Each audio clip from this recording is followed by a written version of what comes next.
iPad apps aren't just for fun anymore. They're teaching kids to count, read, and write. This year, 800 iPads were added to Madison classrooms. And that even includes kindergartners. NBC 15's Phil Levin has more.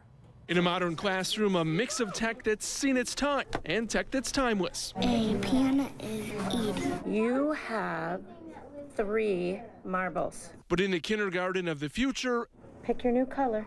teachers are 5 years old. My name is Owen, and I'm going to show you how to make it too. Curve around and slam. Here at Huegel Elementary, even kids who can't yet read find touch intuitive. Go to the little gear, find that little gear. To have a 5-year-old working on a mouse is really hard for a kid that's never had computer experience. Good job. Who would like to do the 3? I was making numbers. And the tablets make good motivators. Let's get your work done. You read me these books, then we'll have iPad time. But they don't realize that iPad time is also reading more books. And students don't call digital spelling, writing, or reading work. It's just Playing games. You pick a letter, you push this, and it goes like that. Cool. I used this in preschool.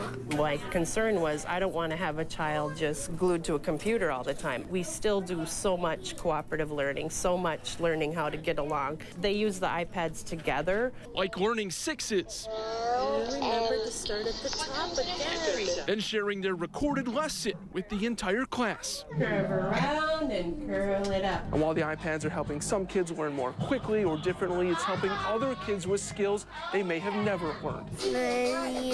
Which word?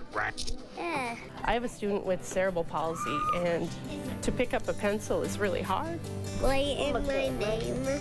He's able to sit and write, and he's been so motivated by this that it just warms me every day. It's really changed the way I think about teaching and changed the way what I can do to help each kid. This year, 10 Madison public schools got carts of iPads, and the apps don't come from as far as you might think. Many of those educational games made right here in Madison. Later in the show, a behind-the-scenes look inside a local developer, how they take concepts from textbooks to the classroom on touchscreens. Really neat. A lot of great work done in classrooms all over. Quite different from when I was a kid. You know, Yeah. they gave us colored chalk and we were excited. That was the exciting thing for the It's day. changed. Earlier tonight, you saw kids in kindergarten learning from the latest apps. And Phil Levin also found many are made right here in Madison. Filament Games focuses mostly on apps for middle schoolers, everything from science to prepositions and civics. And they say the app experience can keep kids engaged.